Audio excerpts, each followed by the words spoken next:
Hello, water signs. Let's see what the upcoming weekend has in store for you. And it could be about pretty much anything. Love, finances, friendship, trips, whatever comes up. We'll have 4 separate spreads. The first spread is for all of you. It's like a bonus. And then we'll have a separate spread for every water sign individually. Timestamps should be in the description box down below. Please like, share, and subscribe to support this channel.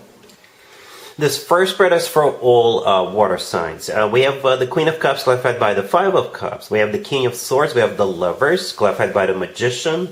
And we also have the 10 of Wands on the bottom of the deck. You could be dealing with an air sign, Gemini, Libra, Aquarius. We also have Virgo on the table. You know what? I got to be honest with you. Water signs. It looked really, really good until I flipped the deck over. And then I decided to clarify the Queen of Cups, because I assume that's you, right? So the Queen of Cups is clarified by the 5 of Cups. So together with the 10 of Wands, something is maybe a little bit off between you and this King of Swords. Because you're dealing with this King of Swords, right? So that's you, the Queen of Cups, and this King of Swords, who is most likely an air sign, Gemini, Libra, or Aquarius. There's a very strong Gemini presence, right? Because the King of Swords could be any air sign. The Lovers clarified by the Magician, both are Gemini cards. Both are Gemini Major Arcana cards. The Magician is shared between Gemini and Virgo, but the Lovers is a Gemini card.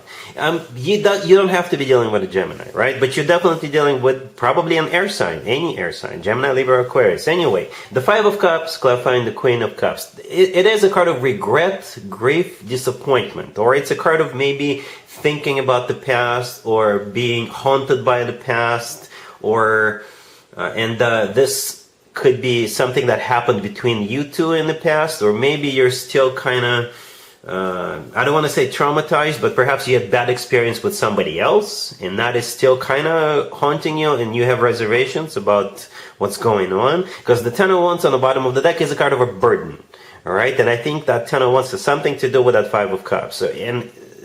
So I think it has something to do with a burden from the past. And again, it's either between you two or maybe between you and another person that you dealt with at some point in the past. Whatever the case, I think you guys are going to be either back on track if you had some kind of a misunderstanding or disagreement, or if you got into a fight, or if it's a new person entering your life. I think you will let go of the past. Right? Because the Lovers and the Magician clarifying it, if we look at those cards in general, if we forget for a second they mean particular zodiac signs, definitely 2 people together. Definitely 2 people together or back together. So if there was some kind of a bump in the road between the 2 of you, I think you guys will work it out. Alright, the Lovers, in my opinion, is the best card when it comes to the actual love connection between 2 people. It's a soulmate card, it's a twin flame connection card if you believe in twin flames. And the Lovers could be the love of your life card, right? The Magician is a card of manifestation and taking action, alright? It is a card of taking action, so maybe you guys are working things out through the Magician card. It's also a card of being like very creative, okay? And things like that. So yeah, again, I don't know what caused that 10 of Wands and the 5 of Cups, but you guys will definitely be together. All right? Cool.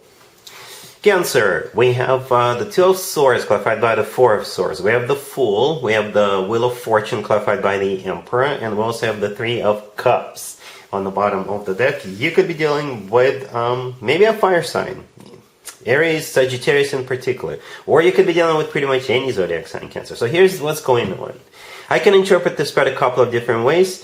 Perhaps up until this point, you did not want to be, say, active. You did not want to go out. You did not want to explore. You just wanted to be left alone. You wanted to spend time by yourself at home watching TV or something, right? For whatever reason. You know, I'm sure you had reasons. You just didn't want to go out and spend time with people. You know, that's cool. Do what you gotta do. So perhaps over this weekend you're gonna be like, you know what? Why don't I go out? Maybe you got friends inviting you. Maybe they've been calling you, texting you, DMing you, asking you repeatedly, let's go out. There's this party, there's this get together. And you're gonna be like, you know what? I need to get out of the house. I need to get out of my hibernation and go and have a good time. Right? So for some of you, that's where it ends. You're just going to go out and have a great time. For others of you, you could be meeting somebody as you're going out, right? You could be meeting somebody new, all right, and getting into a relationship. Scenario number 2, perhaps one particular person did not resonate with you right away. Maybe you guys connected, went on a date, or maybe you got matched on one of those dating apps, and you were like, I don't know. So perhaps up until this point, you were like, maybe this is not somebody I wanna try anything. But perhaps at some point during this weekend, you're gonna be like, you know what? Maybe I should give it a shot. Maybe I should try just to go out, see this person, and see what happens. Perhaps when we get together in person, I may like this person, all right? And you will, Cancer. You will like them, definitely, right? So the Fool with the Wheel of Fortune and the Emperor. Yeah, this is you going out, either with friends and then meeting the Emperor somewhere along the way. Perhaps the Emperor is going to be at the same concert, at the same venue, at the same whatever that place is, whatever that concert or whatever that celebration is, right? Or maybe the Emperor is the person who has been trying to get a date out of you.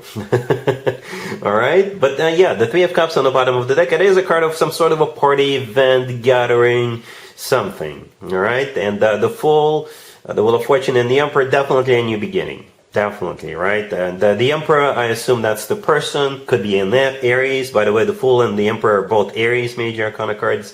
But the Emperor could be somebody who is large and in charge, somebody who is very well established, somebody who's got their crap together, somebody who is ready for a commitment, you know, somebody like that. The Wheel of Fortune is definitely some kind of a new cycle starting between you two, Cancer.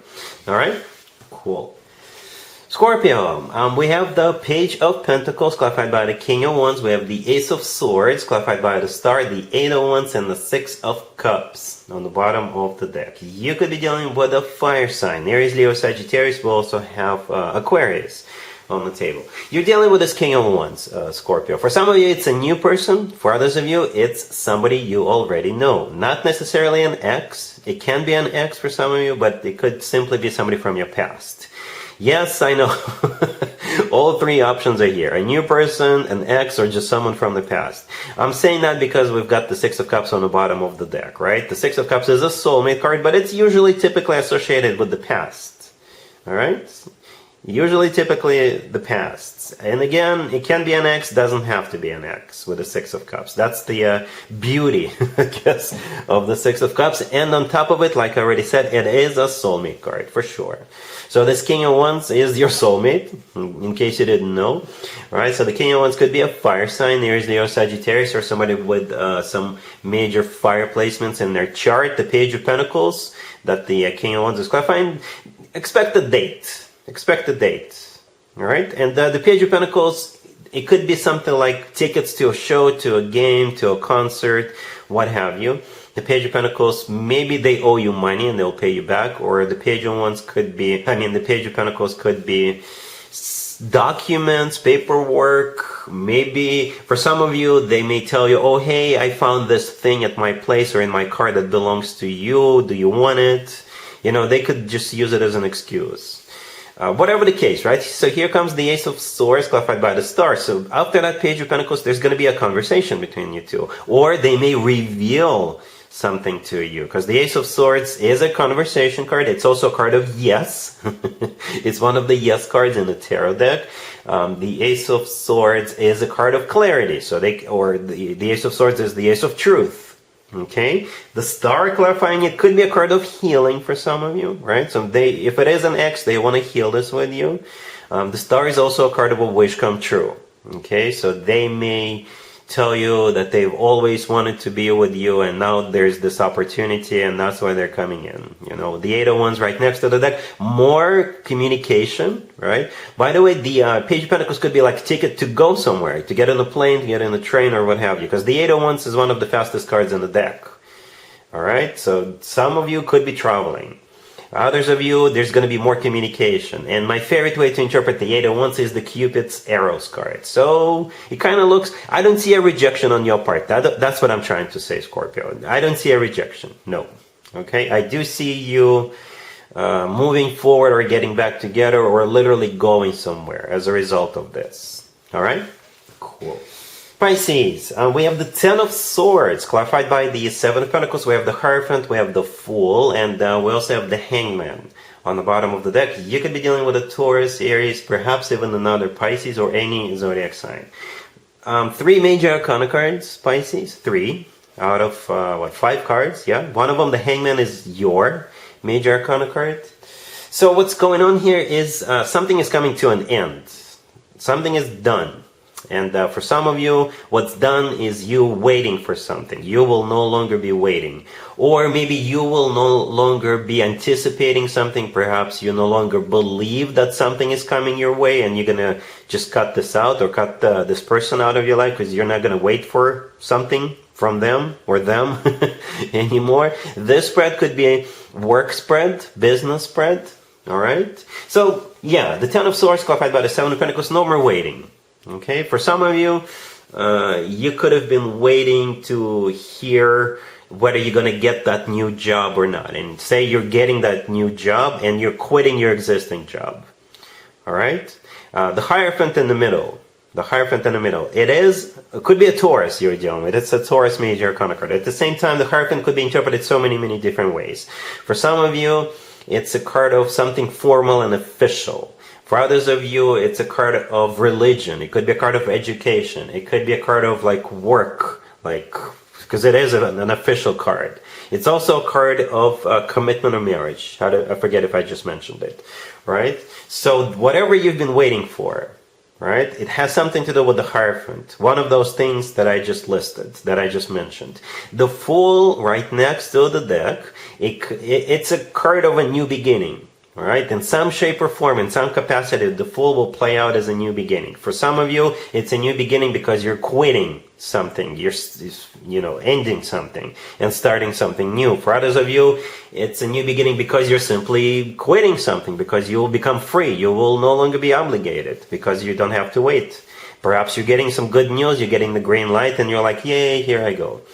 All right, that's the whole point. With the Fool card, you will either be free of something, because you no longer have to wait, because it's done, right? For others of you, it's still some sort of a new beginning in some shape or form. Let me know how this plays out for you, Pisces. All right? 3 major arcana cards, the Fool being the last card. I think it's a good card. I think the outcome of this is going to be very positive. Even if something is coming to an end, right? You will still feel good about this, Pisces. All right? Cool.